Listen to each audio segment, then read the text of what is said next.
Так, вся запись пошла. Аккумулятор подсоединен. Пробуем заводить.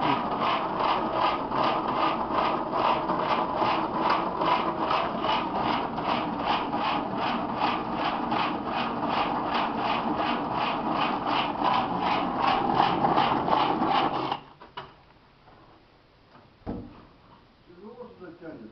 Да, тяжело тянет.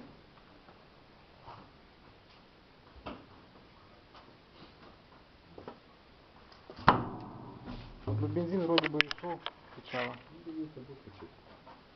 Так.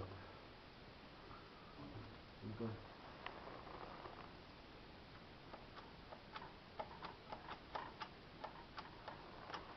Что проверяешь?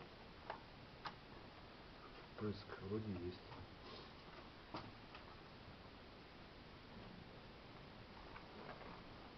Резинки все потрескались. Вот так вот. 15 лет.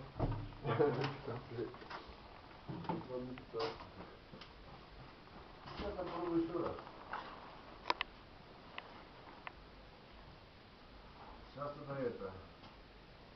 Да ну выключай пока, сейчас цвету проверим, что это.